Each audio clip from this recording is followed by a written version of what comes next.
វាគួរមកបងប្អូនដល់គ្នាហ្នឹងហើយថ្ងៃនេះខ្ញុំរំបងប្អូនដល់គ្នាកាលមុនយើងចែកាលមុនយើងមានតែសរុបម្ដងសតនេះណាអានឯងបងអ៊ីតាលីយើងប្រើគឺដោះច្រើនដោយសារគាត់ដឹងថាកាលមុនយើងអត់តន់ចូលសាប៊ូឥឡូវយើងចូលសាប៊ូដបតូចដែរបងប្អូនវាស្រួលប្រើសម្រាប់រស់អញ្ចឹងចូលមកទៀតនេះបងអញ្ចឹងបងប្អូនអាចជាគូជាក៏បានដែរជាឈុតណាអានេះបដោះអានេះកក់អញ្ចឹងបងប្អូនអាចកក់អានេះហើយព្រមសក់ឲ្យស្ងួតតិចបងប្អូនប្រាក់ស្ប្រាយនេះបាញ់អានឹងដោះសក់មួយដែរតែសម្រាប់បងប្អូនម្នាក់នេះគាត់កើតជំងឺនេះបងប្អូននេះគេហៅអង្គ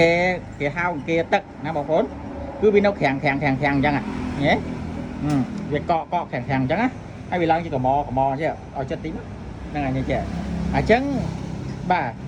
បងប្អូនយកទៅកក់ទៅវាជួយអាហ្នឹងជាឲ្យវាជួយកាត់បន្ថយជាតិប្រេងហ្នឹងហើយធម្មតាមនុស្សប្រុសយើងសក់យើងរៀងខ្លីយើងមនុស្សស្រីធម្មតាដីធូលីគឺវាហុយមកគឺវាជាប់នៅស្បែកក្បាលហ្នឹងបងប្អូនអញ្ចឹងវាអាចនឹងកើត